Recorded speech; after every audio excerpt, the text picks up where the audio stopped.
Oke, assalamualaikum warahmatullahi wabarakatuh. Selamat datang kembali di channel saya. Eh, di video kali ini kita akan membahas tentang georeferencing atau rektifikasi image. Jadi di sini saya punya sebuah peta zaman dulu ya, yang mana pastinya tidak atau memiliki koordinat yang berbeda dengan yang selama ini kita gunakan.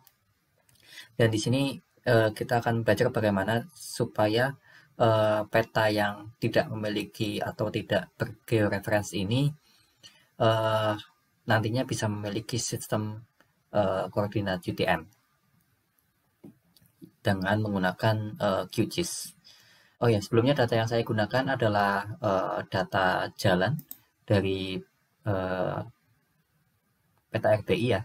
Dan di situ saya ambil beberapa titik kontrol atau GCP untuk digunakan sebagai acuan. Oke, mungkin supaya bisa kita bayangkan, kita buka dulu ya datanya ya.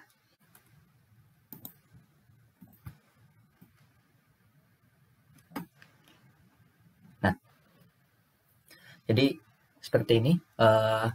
Saya ada data jalan dari peta RBI ya, dan saya ambil beberapa titik yang merupakan persimpangan jalan supaya mudah diidentifikasi. Jadi saya cocokkan dengan peta yang ada di sini supaya nanti hasilnya peta yang uh, ini memiliki sistem koordinat yang sama dengan data yang saya gunakan ini.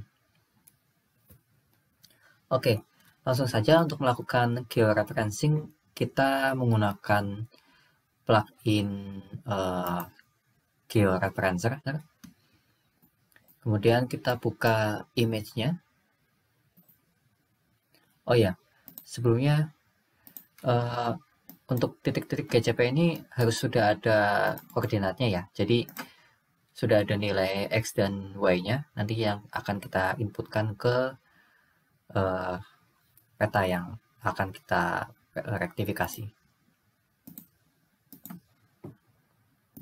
Oke, dibuka datanya.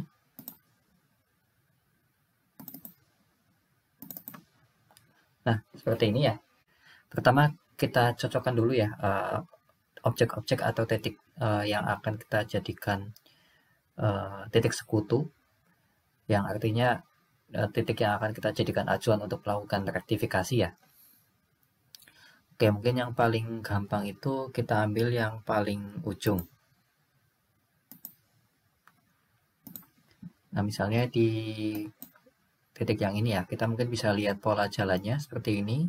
Kalau misalnya kita lihat di peta yang ini,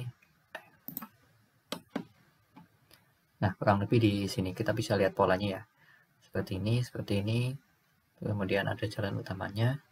Kalau misalnya kita lihat di ini juga polanya sama. Nah, oke, jadi kita buka dulu koordinatnya supaya mudah.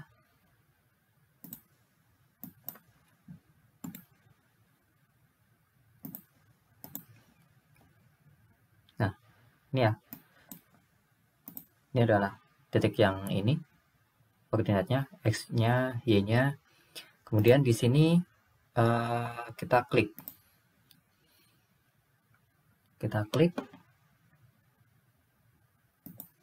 Nah, lalu kita masukkan angka yang tadi.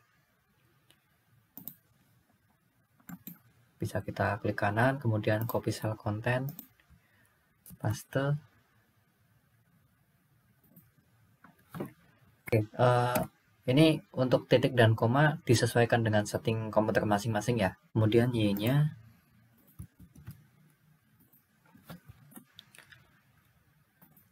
Oke, nah itu ya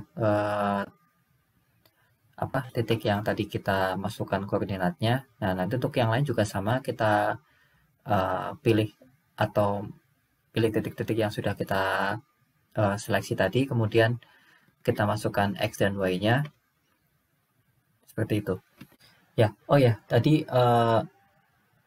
yang belum saya sampaikan, ketika kita memasukkan GCP seperti ini, maka otomatis akan muncul GCP tampil di sini. Nah, ini adalah nilai X dan Y yang tadi kita masukkan. Kemudian ini adalah X dan Y dari image asalnya. Oke, ini contohnya saya persingkat. Intinya saya ambil beberapa titik nih, misalnya yang tadi saya tunjukkan dan saya contohkan. Kemudian ada lagi di sini ya, di sini, kemudian di sini juga ada beberapa titik yang saya pilih. Ini kemudian lagi ada juga di ujung bawah. Di sini misalnya ya, seperti itu. Jadi ada 10 titik yang saya pilih di sini ya. Nah, kemudian untuk proses selanjutnya kita pilih setting dulu, transformation setting. Nah, di sini ada beberapa metode transformasi yang bisa kita gunakan ya. Ada linear, Helmer, polinomial, thin plate spline, dan juga proyektif. Nah, ya ini akan menentukan hasil dari transformasi yang kita gunakan ya. Misalnya di sini kita pilih thin plate spline. Nah, ini juga penting karena saya menggunakan UTM, maka di sini harus kita pilih UTM sekaligus zonanya zona berapa ya. Karena ini Jogja, jadi zonanya adalah zona 49S. Kemudian di sini bisa di checklist juga ketika kita ingin menyimpan data GCP-nya dan juga output-nya akan ditempatkan di mana.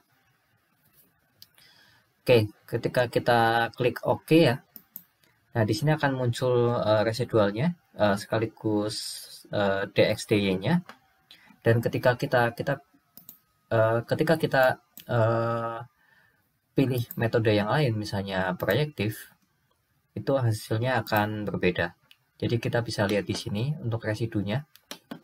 Nah, ini pergeseran dari GCP-nya ketika nantinya peta ini kita rektifikasi. Jadi pergeserannya sekitar segini.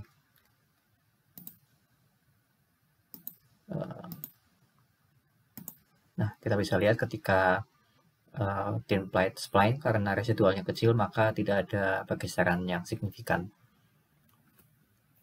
Oke, setelah kita pilih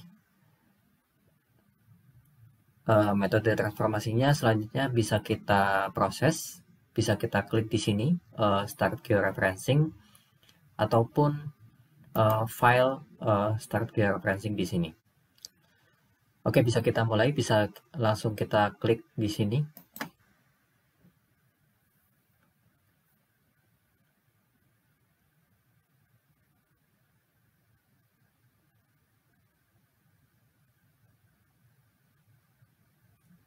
Ya, sudah selesai. Ketika kita lihat di sini, sudah muncul hasilnya sekaligus titik atau poin yang tadi kita simpan. Bisa langsung kita buka di QGIS ya. Oh ya, tadi karena kita memilih untuk langsung di load ke QGIS, maka otomatis hasilnya akan langsung muncul. Seperti ini. Jadi bisa kita bandingkan ya dengan data jalan. Untuk data jalannya kita ubah dulu simbologinya atau warnanya supaya lebih kelihatan jelas. Mungkin biru ya. Oke. Nah, kita bisa lihat di sini petanya sudah terregistrasi atau terektifikasi dengan baik. Meskipun tentunya ya pergeseran sedikit itu hal yang biasa ya. Nah, ini untuk sebagian besar jalan itu sudah cukup match. Dan menurut saya ini cukup bagus ya. Oke, jadi seperti itu pada intinya. Oke, sekian video saya kali ini. Semoga bermanfaat. Tunggu video saya berikutnya ya. Dan jangan lupa subscribe. Terima kasih. Wassalamualaikum warahmatullahi wabarakatuh.